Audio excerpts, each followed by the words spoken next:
So let it be written. So let it be done. This is Tabletop Terrors. We're going to talk about dealing with problem players and give you examples, hopefully in the long form video, of exactly what to say. But right now, let's just give you some quick tips on how you can deal with those players today. Jeff, problem players, what do you do? There's a lot of different types of problem players, and I think we'll kind of all talk about different ways that people can have problems at the table. But one of the main issues that I think people struggle with is disruptive players, or I guess the better way to say it would be people whose play styles are not matching with the table's play style, in the sense of if the table is trying to have a serious conversation, they're doing deep investigation, trying to figure out this political intrigue, and then you have the chaotic neutral rogue who's trying to pickpocket the guards, and he's getting everybody kicked out, and he's getting the party in trouble, and he's messing with the other party members, and it's causing issues. Like, it's not the way that the table really wants to play. And there are a lot of ways that you can sort of handle it, but my go-to solution for problem players across the board, disruptive players included, is honestly just to have a honest, candid conversation with them. Now, I'd recommend doing that one-on-one to start with. You don't want them to feel like you're calling them out in front of everybody, because that can do bad things for the way that the game feels. But just going to them and saying like, hey, this is the way that you're playing. It's really kind of making the game not fun for everybody. If you want to be able to do these things like pickpocket people and, sneak around, let's see if we can find some ways for you to do those things, but in a way that's still helping the party advance the way that they want to play the game, rather than ruining other people's fun, because I want everybody here to be able to have a good time. And a lot of people, when you go to them and just say it up front and honestly, usually the response is like, oh yeah, I didn't know that it was ruining things for people. I thought we were all having a good time, but if it's causing problems, yeah, let's find a way to make it work. And if the person's not willing to have that conversation and they, fight back, then honestly, the final step is always just to say, well, hey, I don't know if this table is for you then, because that's not really the way that we're going to play. And if you can't meet us halfway on that, then, we might have to find another way to go about it. And it's okay to do that. Now, that can be difficult if, it's a friend group and, that would be kicking someone out of the social activity, things like that. And we'll talk more about like exactly how to have those kinds of conversations in the long form video. But yeah, that's always my sort of go-to solution, is just to speak honestly and openly, to let them know that there's an issue, and to see if you can find a way to fix it. Because usually people will be willing to work with you if they're made aware in a kind and but assertive way, that there's an issue going on. So yeah, that's kind of it's always my go-to for disruptive players, and honestly for any problem player.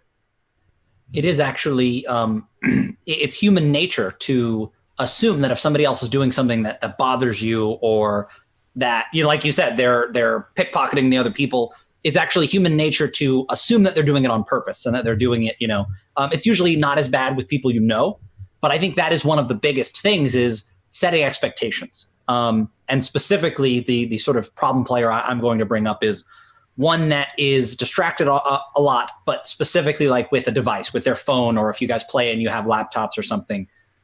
This can be one of the most frustrating situations for me, both as a GM and as a player, because when somebody is distracted by outside stuff, it's not all the time that they're just not having a good time during the game.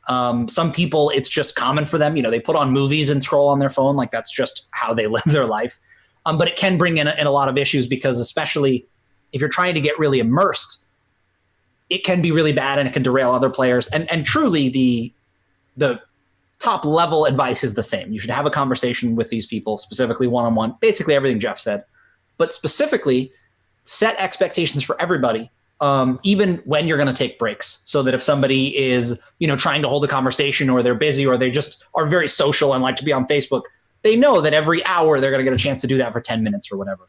As well as setting the expectation before you play that we're going to try and avoid things like that. That, if we need to look up the odd thing on our phone, we can take it out, but just get everybody on the same page. That page for me is like no phones, like I said, setting expectations. If you like having devices at your table and that's something you use and it's not distracting, of course, this isn't really for you.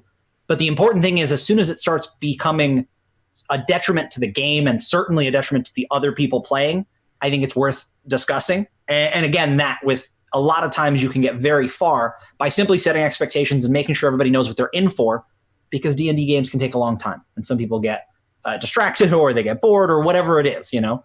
And as Jeff said, we'll dive deeper into things like that where, well, maybe they're getting distracted because they're bored. And that's kind of a different situation than, you know, if they're just used to it. But, you know, that's one more way to kind of handle that type of distraction at your table. Yeah, and so I'm going to give you some hard-earned advice. I feel like I have done it the wrong way before. I've lost my temper with people at the table, and it's embarrassing later.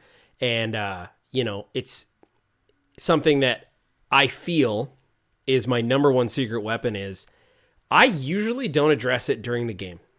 I will absolutely just let it go, even if it's rough, even if things are kind of like, I'll mitigate. And I will never lose my cool on the surface as much as I can, and I will make it look like I'm in control and that I'm having the best time of my life and that this is what I planned, and I planned for him to kill the guard, and this is so much fun. We end the night. I usually let the day go by. I let the night sort of wash away. The next day, it's very important that I talk to that person alone. Whether that's a Facebook message or a phone call, it can exacerbate it quite a bit if you talk to people in front of people. It's embarrassing. Or they can get defensive. So those are my two number one things, which is, you know, my two number one things. I'm going to give you a third number one thing here in just a second. Just let me blow your mind with that. So again, don't do it during the game, in my opinion. Secondly, talk to them one-on-one. And the third thing is, the way to show respect to somebody is to ask them questions. You're not Dick Tracy. You're not Columbo. I'm not saying pin someone down and try to trap them. But what I'm saying is, if your friend got a little drunk at the table and was swearing a lot and it was just kind of ruining the game, just be like, you know, instead of saying like, hey, I think you got a little drunk, just be like, hey, let me ask you, I mean, how did you feel the game went last night? This is a fantastic weapon, because they might go, honestly, man, I just been having a really hard time at work and it was hard to focus and then all of a sudden the real problem comes out and you don't even have to talk to them about what you thought you were going to have to talk to them about. You can say, all right, cool, man. Well, listen, let's make sure that you have a chance to unwind. And if you ever need to cancel or if you ever feel like we need to play a board game, you can tell me that. That's way cooler. And then you can go back to your main group and go, hey, everybody, just wanted to remind everybody, if you're ever feeling stressed, and then you address the group.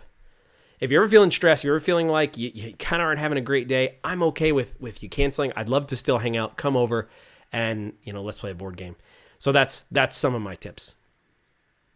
So those are our quick tips. That is how we begin the process of dealing with problem players. But some of that stuff is going to be difficult to take our advice on. So in the deep dive that's coming up, we're going to give you actual sort of word tracks, some things to base your conversation on, or like jumping off points. So we're going to actually do real conversations, give you some ideas of like what to say, what not to say, very specifically. But we're Tabletop Terrors. We're all about, you know, fun, creativity, and of course, tabletop games. If you like that kind of stuff, you'll probably like this channel, and we would love it if you would subscribe.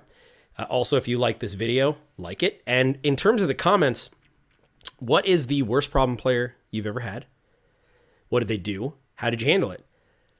Have you ever been the problem player and not realized it? And what did you do? And how was it handled? And then, are we missing anything? What's that number one thing? What's your golden rule for problem players? That's pretty much it. Let's wrap it up with the Tabtarian toast. May you mend the first break. May you kill the first snake. May you conquer everything you undertake. Slancha. You got anything, James? I want to find a way to make fun of you for 30 seconds for saying 3 number one things, but number 1, number 2, and number 3. Oh yeah, they're all number 1 in our hearts, ladies and gentlemen. Right, but that implies to me that you can have 2 number 2 things and 4 number 3 things, and I'm like, maybe we should start using letters of the alphabet. I don't know. No, I think why? Just have as many number whatever things as you want. Just an unordered list. Maybe that's it. An unordered list, but the order is important, you know? Yeah. This is a, it's a system that it's like the gold standard, and it relies on us all agreeing on worth. And I just, I refuse. I have more of like a Fallout 4 bottle cap system of number ones. Of number ones and bartering. Like, listen, I'll trade you this number 3 problem player for a number 2 problem player that you might get next week. This is where we just move into like trading card rarities. Like, here's my ultra rare tip for you. The Nuka-Cola standard. I'll give you 2 uncommon rarity tips if you give me one of your rare tips. I will give you the Black Lotus of problem player tips, Jeff. I've got the holographic one that's in the original language, most likely Japanese. But I'm like, but you can't read the actual tip. But hey, we know it's worth money. Look, it's in a different language. I'll end it there.